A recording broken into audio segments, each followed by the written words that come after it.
नमस्कार, स्वागत है आप सबका राजनीति के इस अखाड़े में। मेरा नाम है अजय सेतिया। मित्रों, यह कोई नई बात नहीं है कि निचली अदालत के किसी फैसले को हाईकोर्ट बदल दे।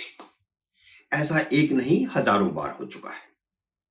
लेकिन यह नई बात है जब हाई कोर्ट निचली अदालत की जज की नीयत पर शक पैदा करे। हाई कोर्ट ने अरविंद केजरीवाल की जमानत तो रद्द की ही है। उन्हें जमानत देने वाली जज न्याय बिंदु की ऐसी बैंड बजाई है कि उन्होंने फैसला देने से पहले ऐसा सोचा ही नहीं होगा कि वे कितनी बड़ी गलती कर रही हैं।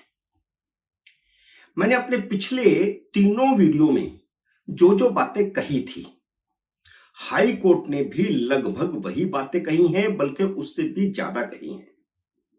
मेरी यह आशंका भी सही साबित हो गई कि अरविंद केजरीवाल और अभिषेक मनु सिंघवी ने वेकेशन जज का फायदा उठाकर उनसे फैसला लिखवा लिया। हाई कोर्ट ने यहां तक कहा कि न्याय बिंदु ने अपने विवेक का इस्तेमाल ही नहीं किया। क्या मतलब? अपने दिमाग का इस्तेमाल ही नहीं किया। यह बहुत बड़ी बात कही है। इसका मतलब क्या है कि किसी और के दिमाग का इस्तेमाल हो रहा था। उन्होंने जो 5-7 बड़ी बड़ी बातें कही हैं, मैं वह संक्षेप में आपको बताता हूं।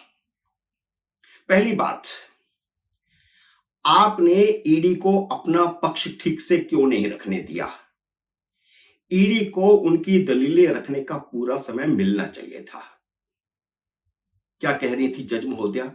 कह रही थी बहुत हो गया, जल्दी करो, आधा घंटा हो गया, आधा घंटा बस इसमें खत्म करो इसको फटाफट। वही बात ईडी ने जाकर के हाईकोर्ट में बताई। दूसरी बात जो जजमेंट में कही गई, आपने बिना सबूतों को देखे जमानत कैसे दे दी? आपके सामने सबूतों के दस्तावेज रख दिए गए थे और आप उसे देखना ही नहीं चाहती। उन्हें देखे बिना आपने यह कैसे कह दिया कि केजरीवाल के खिलाफ कोई सबूत नहीं है? कितनी बड़ी टिप्पणी। तीसरी बात जो जजमेंट में कही गई, आपने ईडी को बायस्ड कैसे कह दिया? वह अपना काम कर रही है। हाईकोर्ट पहले ही कह चुकी थी कि वह मेला फाइड इंटेंशन से काम नहीं कर रही है और आपने हाईकोर्ट के फैसले के खिलाफ टिप्पणी कर दी। चौथी बात, आपने हाईकोर्ट के फैसले के खिलाफ अरविंद केजरीवाल की गिरफ्तारी को गलत कैसे बता दिया? इस पर हाईकोर्ट पहले ही फैसला कर चुकी है।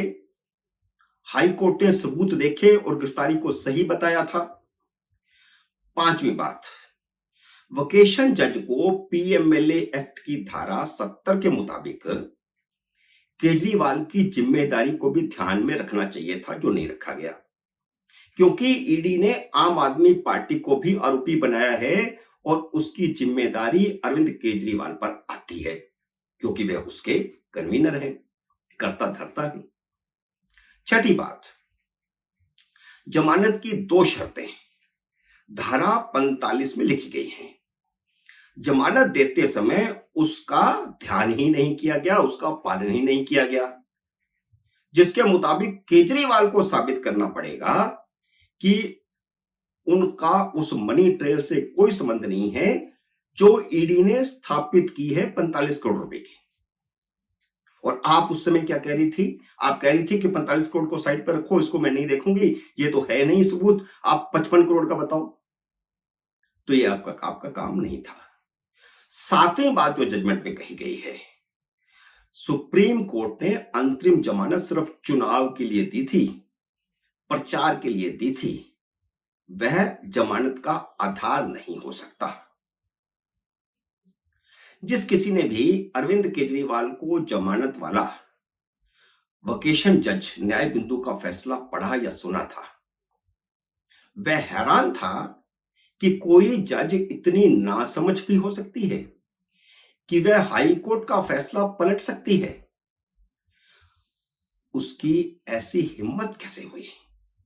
यह चर्चा का विषय पिछले 4 दिन से 3 दिन से बना हुआ था। उनकी इसी भाषा के कारण शंका पैदा हुई थी कि या तो आम आदमी पार्टी के साथ उनका कोई संबंध है या उनके वकील अभिषेक मनु सिंघवी के साथ। और 20 तारीख की रात से लेकर के 25 तारीख की सुबह तक यही चर्चा सोशल मीडिया में चलती रही, जिसकी फिर कुल मिलाकर के हाईकोर्ट ने पुष्टि की है।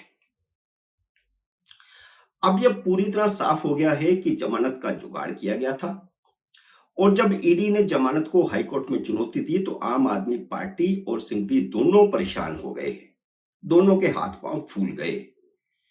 हाई कोर्ट ने न्याय बिंदु पर गंभीर टिप्पणियां की हैं। अब अगर थोड़ी भी शर्म बची हो तो उन्हें इस्तीफा देकर आम आदमी पार्टी की सेवा करनी चाहिए, क्योंकि बेजा तरफदारी का आरोप तो उन पर लग ही गया है। उम्मीद है मित्रों मेरा यह वीडियो आपको पसंद आया होगा। मेरा यह विश्लेषण हाई कोर्ट की जजमेंट का आपको जरूर पसंद आया होगा।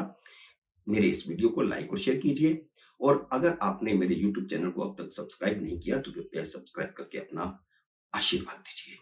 जल्द ही मिलते हैं अगले वीडियो में किसी अन्य विषय के साथ। तब तक नमस्कार।